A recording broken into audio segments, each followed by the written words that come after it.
Teardown is a voxel-based physics sandbox attached to a bank heist.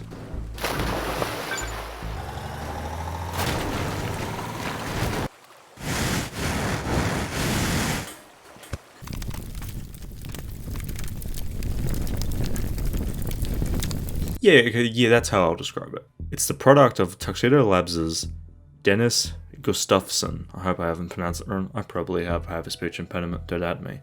Anyway, I know him from Twitter, where he posts kind of these interesting game ideas and develops these ideas into these short form proof of concepts. Like right now, for example, he just has heaps of fluid simulations, and even talked about how this is the closest he personally has ever come to simulated fluid in a game. So, maybe that's coming to Teardown as well. But the point is that Dennis is really into experimenting with physics and how they interact with games. It's a keen interest from his uni days, so I have full faith in what this game can be.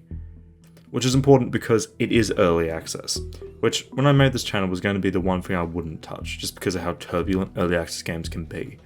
But this is honestly the first early access game that I actually have full faith in. I'm no stranger to early access games, I've bought into a lot of them, but I thankfully haven't been ripped off, but many people have. But regardless of that, I have full faith in Dennis to finish this.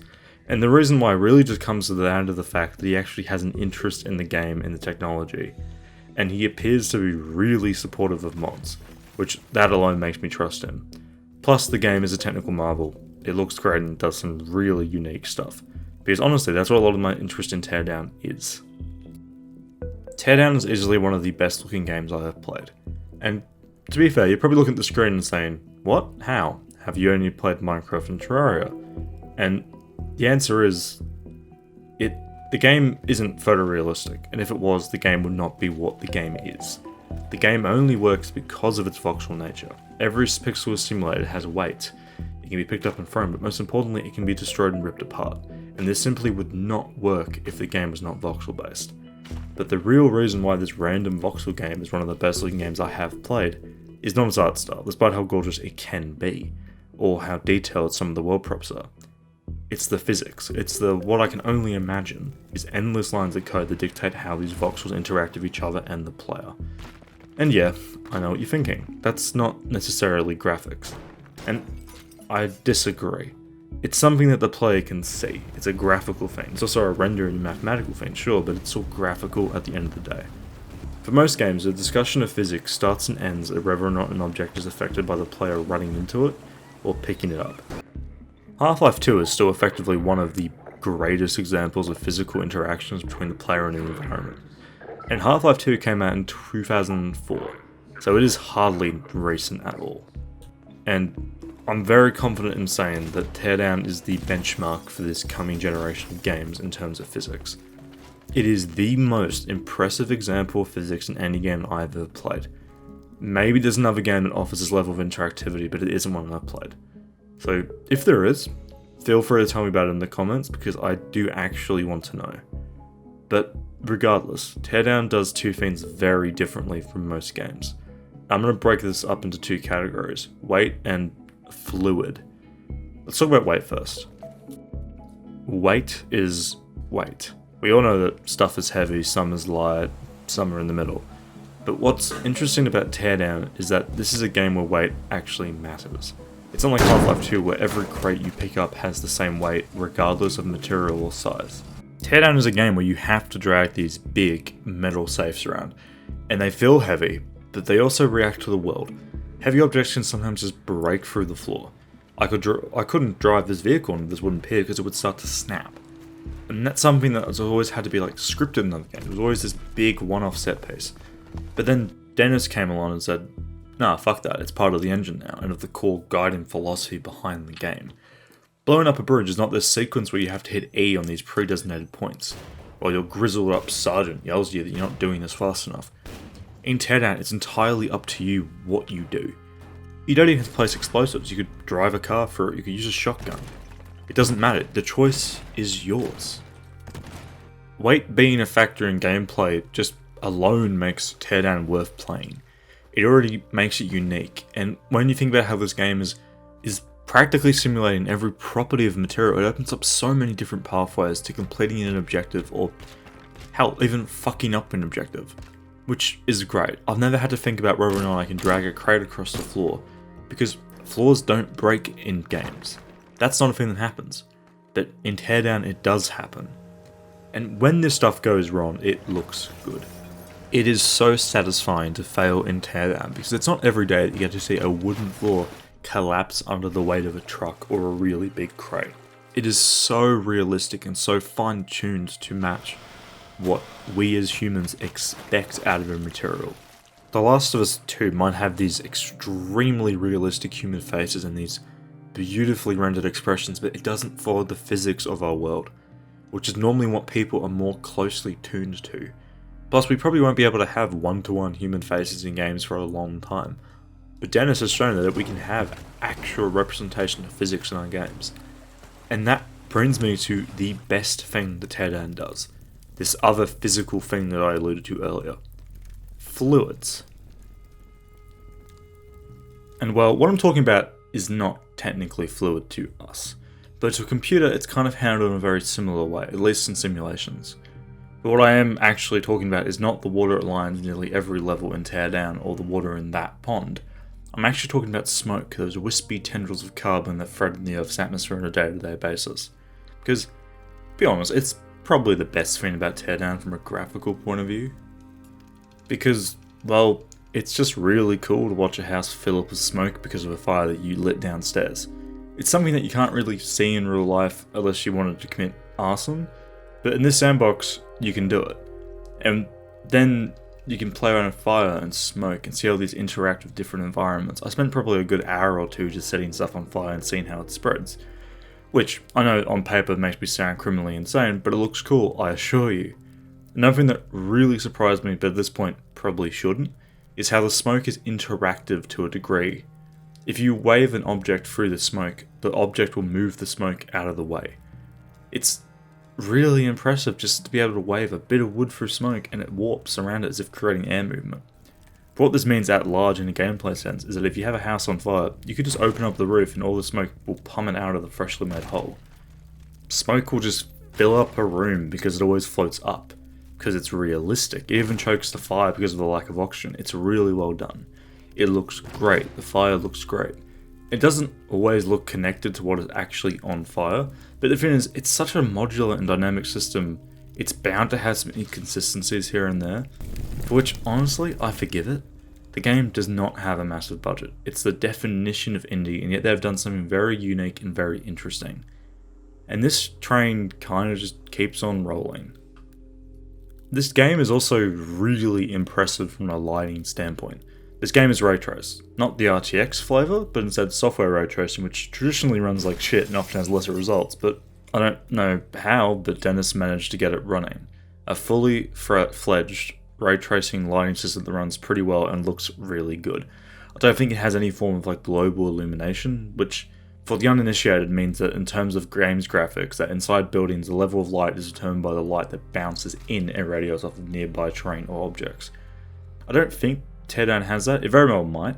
I know it has reflection, shadows, and I think ambient occlusion. Regardless of whatever it has, it looks great. I mean, like, you can black out a window with spray paint, and it actually blocks the light. Some light is still shown because paint is not opaque, which this means that light is being handled realistically. A burning building will glow in the night, and then when day comes around, a beautiful ray of light will shine through the destroyed windows, roof, and walls. And yeah, moving away from physics, lighting, and all that stuff, the art style of Teardown is also really good. The models are excellent, and many have layers of destructibility, like breaking this reveals this behind it. It's really well done. Everything that can be broken into bits looks great. It's just good. But all of this comes at a cost. The game can run quite badly at times. It does greatly depend on your hardware, however. I didn't really run into issues when I was collapsing an entire building into the ground, but some people will have problems breaking apart walls if the hardware's not up to spec. The store page does recommend a 1060. This is what Dennis built the game on as far as I can tell, so with a 1060 it's perfectly playable, but you will struggle when doing anything more demanding than what the campaign tells you to. Which is to say that the intended experience is mostly fine when it comes to performance, but as soon as you venture into the sandbox and you start experimenting, you will come across performance problems regardless of your hardware. This game is early access, so it'll probably get fixed down the road, but it's worth talking about because this is a game that you pay for right now, and you have a right to know if the game performs well or not. There's a reason that the refund system on Steam has performance as a reason to want a refund. In Teardown, you cannot level an apartment building without having your game have stuttering, low frame rate, and slowdown. I have a 3070 and it still chugs when doing large-scale destruction, which is to be expected. This game has software-based Raytracing, full destructibility, and is voxel-based. Those are three things that normally cause frame rate drops in games, and it should be noted this game is very playable if you don't do anything too intensive. Which, honestly, you only really come across intensive destruction in the Sandbox, so the intended experience is very playable. Possibly even on weaker hardware than a 1060. And like I said, it's very possible performance will only improve. And that should be said for everything I am talking about. This game can change on a dime to be something else or to have different features, levels, graphics, or really anything. It's happened before with early access games, and it could happen here as well. Whenever you buy an early access game, you are spending money that very well might not be worth what you paid for it down the road, or even when you paid for it. So buyer beware. Which brings me to the gameplay, mainly the campaign. I'll focus on Sandbox elements and the mods later, but for now, the campaign, at time of writing this, is only half done, with the final half being released in the future sometime, probably when the game leaves early access, which is, I think, slated for the end of 2021, so soon. But the campaign is effectively a series of heists. You get tasked to take certain objects from various maps. Each mission has different win-loss conditions, different vehicles, and sometimes even the map is completely different from the last time you played it. The gameplay loop is effectively planning a run from the first to final object and then to your escape vehicle. The interesting part is there is no right or wrong way to do a mission. The order of which objectives you do really just depends on you and what you can come up with. Most objects you have to grab are effectively nailed down in some way. Moving them at all causes the alarm to go off, giving you 60 seconds to get the other objects and leave the level. But sometimes, the objectives can be moved or shifted, but not always. And that's why planning a route is important. You're basically trying to speedrun through a mission, get all the items where they need to be in 60 seconds. Some missions are different, but they all involve one thing: making a run and sticking to it. And that's where the destruction comes into play. You can literally shave seconds off your time by making a hole in the wall or by removing a building altogether. And some of these missions are challenging. Some of them are even just downright impossible unless you practice your run, with the goal being to shave down a few seconds every time you try it. Maybe you remove a ledge from a jump you have to make, or you find a slightly faster route that saves a few seconds off. My speedrunning from analogy from earlier makes more sense when you see it in motion. So here's an example of a full run. This is from an early mission, there's no spoilers here for gameplay elements. The idea is I had to pick up these keys and then bring those safes to a getaway vehicle. But the catch is Teardown has simulated weight, so I can't just carry these to the boat. It'll be too slow, but what I can do is place it in the back of a truck and drive that truck to the boat. It's quicker. I like to think that the most important thing about creating a run is having it be repeatable, removing as many variables as possible. Like if you have a weird jump that's hard to land, get rid of the jump. But this kind of only works if the missions are simple, because some are difficult. Some of the missions want you to take cars to a truck, but the truck can't move, but the cars can. But some of the cars are attached to alarms that go off if the wire is broken. So these cars can't be moved unless the alarm can be moved, which some of them can be. And because cars aren't objects that you pick up, you can't carry multiple at a time because you have to drive them. It adds way more time onto your run. You have to drive cars to a truck and then do that multiple times over. You can cut down dramatically on the time by moving whatever objectives can be moved as close as they can be. The game is much more of an exercise in creative thinking and planning than it is in accuracy, which I think makes the game more sandboxy, which means that these missions can be replayed. Which means that for the 8 or so hours that the campaign offers at the time of recording, you can easily add on another 8 if you're so inclined. And that's before you even begin to touch the sandbox mode and the rather exhaustive modding community. The sandbox mode is where you test all those weird ideas been lurking in the back of your head during the campaign. Can I ram the truck into that? What would happen if I attached this building to a car? Can I nuke the lighthouse? And the answer to all that is yeah, you can. Provided there's a mod for what you want to do, which, to be fair, there probably also is. The workshop offers new maps, tools, vehicle mechanics, and even basic enemy AI, although it is really basic. It does add a different kind of fun, so the modders even chose to make them fully destructible, so it's kind of gruesome, but also kind of cool. You can download maps that add entire city blocks with fully explorable interiors, or maybe if you want a train, there's a training mod. It's also a fully simulated aeroplane, which is awesome, where if you punch a hole in the side, it depressurizes. It's really cool. And as previously mentioned, this is where you will run into performance problems, and there's no way around that. You're doing something the game is not explicitly designed for. But the game never crashes, and normally the slowdowns stop pretty quickly, so it's barely a problem. I see great potential for the mods for this game. A lot of the maps available right now are exceedingly creative. I think the Teardown could very well be the next big modded game. I think it's really possible that Teardown might offer some of the most unique experiences in gaming with or even without modding. So I guess if anything, the takeaway from this video is that you should buy a Teardown. It's actually, honestly, really worth the money.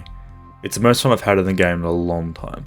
It kind of reminds me of the first time I broke a building in Crisis. It's like a what the fuck moment, where you realise that this is possible nowadays because of our modern hardware. And I really hope that in the future we get more innovative games like Teardown. So yeah, that's Teardown, and thanks for watching.